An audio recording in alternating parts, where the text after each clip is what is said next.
Take 4, Belize. Hi, I'm Matt Kelsic, and I run the Belize and Honduras programs here at Yellow Dog Flyfishing. Today I'm going to be answering some questions about Belize. These are questions we get a lot of times as people start looking at travel, and I got Jake here who's going to give me the rundown, and we're going to answer some questions.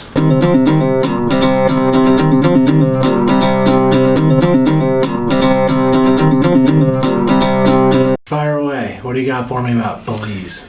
So Matt, how do I get to Belize, and then how do I get to the lodge? Getting to Belize and getting to the lodge is actually really easy. Fly direct into Belize City. There's direct flights from Atlanta, Denver, Houston, Dallas, Newark, LA, Seattle. So lots of options there, as well as connecting flights through those cities. Once you land in Belize City, the majority of the lodges you actually go through customs, check back in, and get on a little commuter flight that's anywhere from 15 minutes to 45 minutes, and then usually you're within 10 minutes of the lodge and they pick you up there. There are a couple that require a boat ride, and for those lodges, basically somebody from the lodge will pick you up at the airport, take you down to the marina or the dock, and then you're on a boat anywhere from 20 minutes to about an hour and a half to some of the more far out places. So I don't know Spanish. Will I be able to communicate with the guides and the staff members at the lodge? Yeah, absolutely. So Belize, being in Central America, is definitely nestled between a lot of Spanish-speaking countries, but being a former British colony, the official language is English. So all the staff, all the guides, pretty much anybody you encounter is going to speak English really well. There is definitely a lot of Spanish influence further north. There's some Belizean Creole, some Garifuna, which is a cool culture there. But by and large, everybody that you encounter, all the street signs in the airport are going to be in English. So, do I need to change my money when I go down to Belize? Currency, especially traveling to a lot of places, you do need to exchange it somewhere. Belize, the Belizean dollar is tied to the US dollar. It's 2 Belizean dollars equals 1 US dollar, and the money's interchangeable. They will take US currency down there. Definitely helps to have new money, money that hasn't been drawn on or gone through the wash a bunch. And aside from maybe gratuities to the guides, smaller bills are easier to change out. 20s and 10s, because as you're doing it, a lot of times you won't be getting U.S. money back, and having smaller denominations kind of helps manage how much Belizean currency you come home with. Okay. So, what rods do I need to bring with me when I go fish down in Belize? Yeah, great question, and definitely probably the most important if you're going on a fishing trip. What gear do I need to bring, and specifically rods? Depending on when you're going and where in Belize you're going, basically 8 through an 11 or 12 weight are going to be your rods. An 8 weight's going to be your bonefish, snapper, kind of whatever all-around rod. 9 would be really baby tarpon and permit more than anything else rod.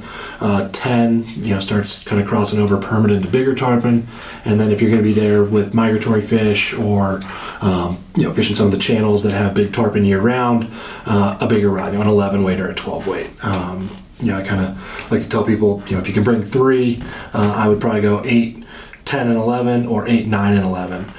If you can bring 2, an 8, and a 10 would be the 2 that I would bring. Do you have any insight or any kind of recommendations for reels and then also lines? Yeah, so reels, matched to the rod weight. Definitely you want something with good drag, large arbor and large capacity, because you're going to want 200 or more yards backing. Depending on whatever racking you like to use, whether it's Dacron, gel spun, braid, you name it. But just the capacity there doesn't necessarily have to be something overly fancy, but just anything that's kind of in the mid price, a couple $100 on up is going to be totally serviceable. And I find that taking care of it is going to be as important as fully sealed drag, which is kind of the everybody says fully sealed, and really as long as you're rinsing it out every day, any reel with the capacities and a good drag is going to be just fine for Belize. Okay. For lines, same thing, pairing them to the rod. floating tropical lines are going to be best for your smaller rods. Your bonefish rod, your permit rod, even your baby tarpon rod.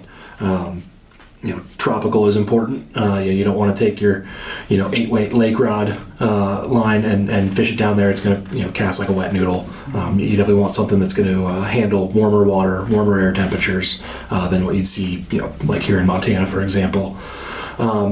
Where lines get a little bit different is once you start getting into the tarpon game. Some situations that are going to be close to the surface, floating line is great. There are a lot of instances where having an intermediate line or even a full sinking line can be really beneficial. Some of those big tarpon that like to be in the channel, having something that's going to keep the fly down in the zone is really important. And having a spare spool for your reel with it is great. You wouldn't necessarily have to bring a whole nother rod reel setup, but just something you could swap the spool out, restring it, and then you're fishing deep water. But yeah, definitely having those sets of lines for tarpon can be really important. Okay, and then how about if I had to bring like an assortment of leaders and tippet spools? I know it kind of varies based on the species we're targeting, but maybe just kind of in general, if I just had to come with a basic kit of like leaders and tippet spools, what would you recommend? Yeah, I'd say kind of just generally, fluorocarbon for sure. Typically you're fishing flies that are going to sink, so having the heavier density of the fluorocarbon is good. It's also a little bit more abrasion resistant, so if you're in places where it's going over coral and going through turtle grass and all that stuff, a little bit tougher, so fluorocarbon's always good. I'd say, on the light end, 8-pound tippet and leaders, that's going to be your bonefish stuff, on up to about 20-pound for permit. 8, 10, 12, 16, 20 would be kind of the crux of it there. And then you're going to want it to be at least 9 feet, and in a lot of cases longer, 10, 12, 13. If you got a calm day, even a 15-foot leader for permit is not out of the question. Tarpon leaders down there, that's always a fun one. A lot of the guides actually like to run straight 60 or 80 pound, which works, but it's not best practice. If you get in a situation where you need to break the fish off, having a 10-foot string of 80-pound fluorocarbon is going to break something else. You're either going to break your fly line, it's going to wrap around the reel handle, the reel handle is going to break, it's going to wrap around your toe, your finger. A whole lot of things can go wrong. So I like to tie just kind of a general leader, a butt section of heavier 50, 60 pound, and then step that down to where you've got, a section doesn't have to be, IGFA legal or anything like that, but something that's 20 pounds or 25 pounds before tying a bite tippet on of heavier stuff. Just that way, a shark's going after your tarpon. If you're fishing in the channels and river mouths and stuff, and you hang up on something, you've got something that's breakable in there, so that you can for your safety, the fish's safety, for all those things, you've got something that'll break a lot easier than being a catastrophic kind of situation, which can happen with a straight 60 or 80 pound string of fluorocarbon. So when I go down to Belize, do I need to bring wading boots with me? Yeah, so a lot of that's going to depend for wading footwear on where you're going to be. If you are in the majority of Belize, you're really going to be fishing from the bow of the boat most of the time. So you don't need to have full-on heavy-duty flats boots. You're just not going to be doing a lot of walking. You definitely want something to protect your feet. A lot of companies make like a zip-on style boot, which is totally serviceable. I've got people that bring their wet wading boots from the States down and have a neoprene sock, just like you'd be wet wading a trout stream. That works. If you're going to go out to the Turnip Atoll and the properties out there, there's some good opportunities to wade where you might want to have a little bit more substantial footwear. But by and large, the zip-on kind of dive boot style footwear is going to be great. The one thing that I would not do is like Chacos or Tevas. They're great out here in the West, and trout fishing, they're not good when you're walking through sandy bottoms. You'll get sand in the strap, it's going to rub you raw, so if you do want to go that route, you're going to have to wear socks with them, which you're not winning style points, but basically, you want to have something that you're okay walking around in, and having something that's a real shoe or something to protect your foot, whether it's the dive boot style or even the full on. An important thing to keep in mind is in a lot of situations you are quickly getting out of the boat. So you're coming on a flat, and it's like, oh look, there's some bonefish, there's some permit, let's get out and walk. And being able to quickly put something on is going to be really important. If you've got to put on a neoprene sock and then tie up your boot, that fish might be gone. So something you can zip on, throw on, hop out of the boat and go really, really helps. And then another thing to keep in mind is, because you're fishing from the boat a lot of the time, I personally go barefoot, but that doesn't work for everybody. Some people, they need some support, and there's a lot of companies that make some good deck footwear, whether it's Grundens or Sims, kind of a lightweight shoe. They almost look like running shoes anymore, just to give you some traction. And then a lot of people they'll just wear socks. That way you're protecting your feet from the sun. You don't have to worry about sunscreen or anything like that. But you can still feel the line, so you're not stepping on the line and messing up your cast at that fish of a lifetime. So how many flies do I need to bring with me when I go down to Belize? Yeah, it's a great question and a tough one on quantity of flies to bring. We recommend a whole bunch, and if you were to go through and get several of each of them, you'd be going down there with boxes upon boxes full of flies. What I typically recommend is pick a couple, 3 or 4 bonefish patterns, 3 or 4 permit crabs, a couple tarpon things, and then with those, cover your bases on, a couple different colors. Typically tan and olive are going to be, good baseline for the bonefish and permit.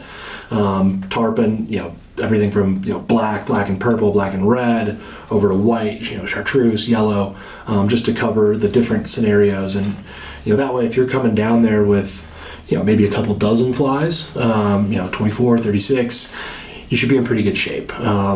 Unlike trout fishing, you're not going through flies like you would, in a week-long trip. It's a very real possibility that you only go through, half dozen flies. But it's important to have it, and I definitely know that the guides really like it when you open up a box and they're like, wow, like you came prepared. Being fishing guides, they may still, pick something that's in the shop bin versus what's in your box, but everything that we're going to recommend and having those good selection of patterns to work from is really important. So I've never been to Belize before. This is my first time. Is Belize safe? Yeah, safety in the Caribbean is definitely something that comes up quite a bit, and by and large, Belize is very safe. Like anywhere, whether you're in downtown Bozeman or you're in Atlanta or New York, if you go looking for trouble, there's trouble to be found. But if you're at the lodges and sticking with the program, not stumbling out of the bar cross-eyed drunk at 3 a.m, looking for things you shouldn't be looking for, you're going to be very safe. That they really pride themselves on keeping their tourists safe. Tourism is a huge part of the company's overall product, and being safe and easy to travel is really important down there. So by and large, Belize is a very safe country to visit. I hope you got something out of this, and please give us a shout to talk about more Belize stuff, any other questions that came up out of this, and we're excited to work with you on your next trip. Feel free to reach out to us at 406-585-8667 or info@yellowdogflyfishing.com.